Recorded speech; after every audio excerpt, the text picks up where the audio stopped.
Jesus made the disciples get into a boat and go on ahead to the other side of the Sea of Galilee while he dismissed the crowds. And after he had dismissed the crowds, he went up the mountain by himself to pray. When evening came, he was there alone. But by this time the boat, battered by the waves, was far from the land, for the wind was against them. And early in the morning, he came walking toward them on the sea. But when the disciples saw him walking on the sea, they were terrified, saying, "It is a ghost." And they cried out in fear. But immediately Jesus spoke to them and said, "Take heart, it is I. Do not be afraid." Peter answered him, "Lord, if it is you, command me to come to you on the water." Jesus said, "Come." So Peter got out of the boat, started walking on the water, and came toward Jesus. But when he noticed the strong wind, he became frightened, and beginning to sink, he cried out, "Lord, save me." Jesus immediately reached out his hand and caught him, saying to him, "You of little faith, why did you doubt?" When they got into the boat, the wind ceased, and those in the boat worshipped him, saying, "Truly, you are the Son of God." This is the gospel of the Lord. Praise to you, O Christ. When I was 16 and just learning to drive, one of the first lessons given to me in those first few hours, and probably in the first few minutes, was to always keep your eyes on where you want to go. My instructor was very clear. Don't look down at the hood, don't look at your hands, look where you want to go, and that's generally where the car should go. Now, there's a good chance you've probably come across a car crash at some point in your life or where someone's gone off the road, and it seems that in the middle of an open field or in the middle of a wide open ditch, the car happens to hit the one post that's standing in that field or the one tree standing at the side of the road. And it tends to be because we go where we're looking. Where our eyes are set is where we'll end up, even if we don't want to go to that place. And our gospel reading this morning tells us about Peter taking lessons from Jesus, not driving lessons, but lessons for walking on water. And all goes well until Peter's attention is drawn elsewhere. We're told that Peter got out of the boat, started walking on the water, and came toward Jesus. But when he noticed the strong wind, he became frightened and began to sink. His eyes went off the target, forgetting one of those first driving lessons we're given. I have a colleague who I went to seminary with who co-hosts a podcast called Right Side Up. And last summer, him and his co-host Danielle and James did a series of episodes called Also Known As, or AKA. And what they did is looked at the Bible, and if you want to take a look at your Bibles in your pews, and we just flip to a random chapter and verse, and we see these little subheadings. And so they talked about the subheadings because these subheadings that come before different stories aren't part of the original Bible. This is Bible History 101. These are added later by translators and committees. So if you go look at the original Dead Sea Scrolls or any of the original manuscripts, these little headings aren't there. But translators decide, here's what this section is about. And they try and guide us in our reading to help us think about the story in a certain way. But as James and Danielle talked about in their podcast, sometimes as you look at those headings, if you just take that and then start reading the story, your attention might go in a specific way, or you might miss a hidden detail. And so we take this passage today that we have from Matthew. Most Bibles, including the one sitting here in front of us, if you look at Matthew chapter 14, 3 stories down, we have Jesus walks on water. It's a very good subheading. That's what happens. Jesus walks on water. Which, much like last week's story of the feeding of the 5,000, is another story about Jesus' miracles. The man who heals people, who will call people from the dead to life, the one who is the Son of God. Here we have a story where he walks on water. But if we focus on that subheading, we might gloss over the fact that there's another party involved who does much the same miracle. Peter walks on water, but he doesn't get mentioned in the subheading. I feel bad for Peter. He just gets left behind there. And as James said, frankly, of Jesus we expect this. I don't think this is the highlight of the story. Jesus is the one who heals people. Jesus creates water or wine out of water. Jesus does all the things. He is the Son of God, and yet he gets all the attention when he walks on water. But Peter is the one whose action should surprise us. He's the one who's just a normal man, who's frightened in the boat. And so other translators may be giving Peter a little bit of a break here, including the ones who translated the Common English Bible, title this section simply, Walking on Water. We don't talk about who, it's the action. But Peter does walk on water. He follows Jesus' call to come. He steps out of that boat and he walks. And he looks to where he wants to go and he's on track until he looks away to the wind and the waves. Where have you faced that sinking feeling in your life? When have you looked away from that which you were originally attracted to or working towards? It might be in our lives the focus of your daily life or the pursuit of a career that gave you meaning. Maybe that's late nights at the office, missing birthdays and special occasions due to unbreakable schedules or timelines. And the promotions come in, the professional recognition is earned, and you feel that you're achieving what you've been working towards. But then one day you realize your children maybe aren't coming to you for help. Your spouse seems more distant than you remember. You might start wondering if all this work has been worth it.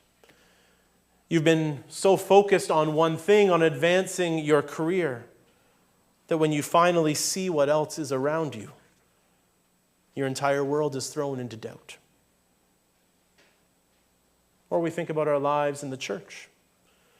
That over years we build friendships and relationships grow and new outreach ministries are developed. But over time, maybe here our prayer life is lessened. Or we realize we don't study the Bible as much. Or as a group, we don't have the ability to grow disciples as we used to. If what a congregation does to stay active causes them to look away from Jesus, then that sinking feeling might come in. Or sometimes the distractions don't even come from our own actions, but from the way the world is around us. As the recently finished World Cup showed us, sports can be a source of joy and unity that brings people together. But as we've seen since Ontario legalized online gambling ads 4 years ago, the number of people in our province who report problematic gambling is rising quickly.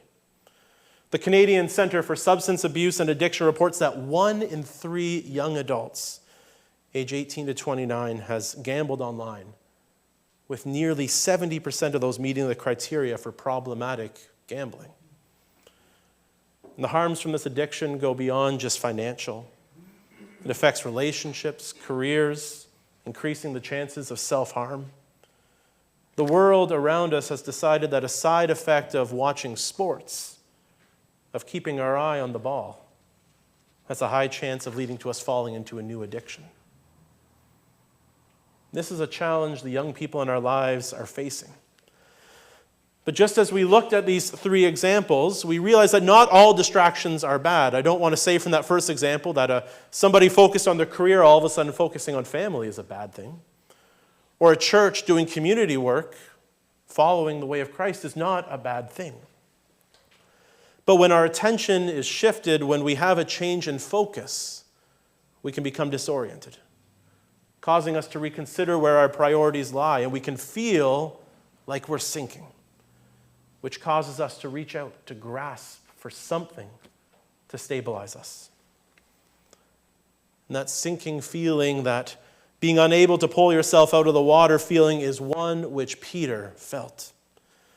In that moment of panic, as he notices the water and the waves and the wind, he recognizes he doesn't have control anymore. And he shouts out, "Lord, rescue me."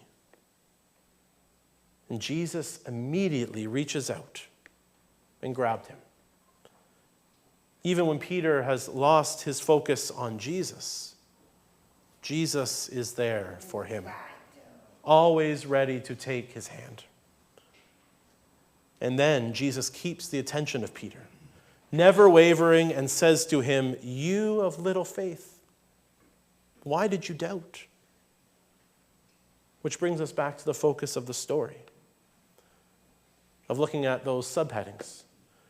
Because if Peter is described as one of little faith, as Jesus says, well, how incredible is it that he walked on water? If the one who is described is of little faith, that he could walk on water like Jesus.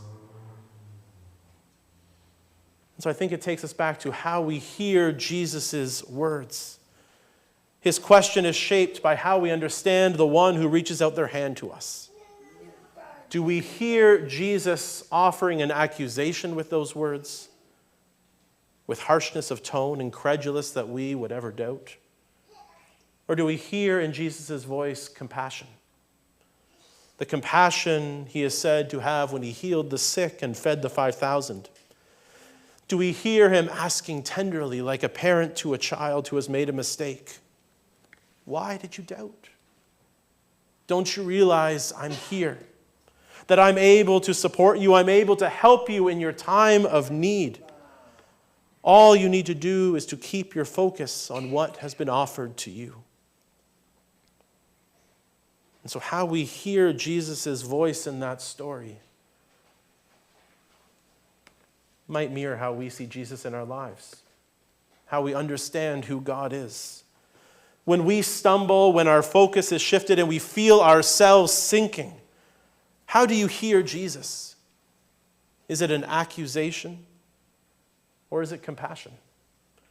Are you able to hear the voice of Jesus not condemning you, but saying to you, "Come to me"?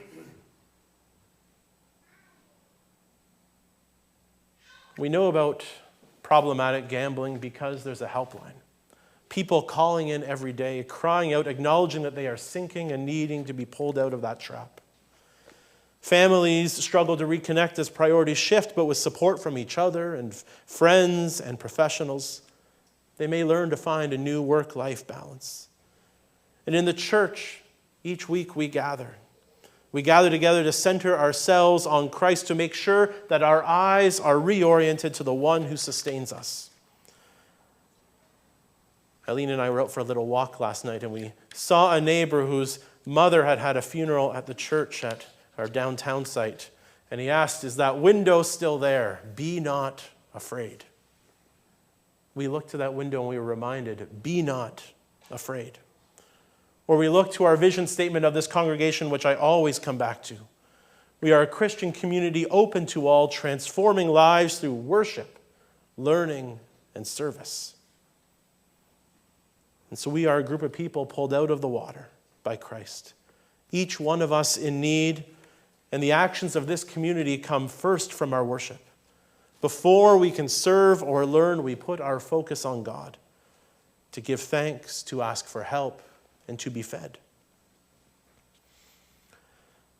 And so I remind us again that this passage in Matthew is not just a story of Jesus walking on water, but of Peter taking his first step into a truly unknown reality. What will happen when he first puts his foot off the boat? And when he does, he walks. He of little faith does what seems impossible. So when we hear Jesus calling us, are we willing to step out into uncertainty? Are we willing to take a risk? Will we keep our eyes on Christ, or will we be distracted? So I encourage you to answer that call. Step out of the boat, listen to his voice. Because even when we falter and stumble and slip, Jesus will be there to catch us, pulling us back to safety. And he will ask us yet again, "Why did you doubt?" Asking not to reject us, but to encourage us, to remind us that in him we are cared for and protected. His hand is always there, not leaving us to sink, but pulling us to rise. Amen.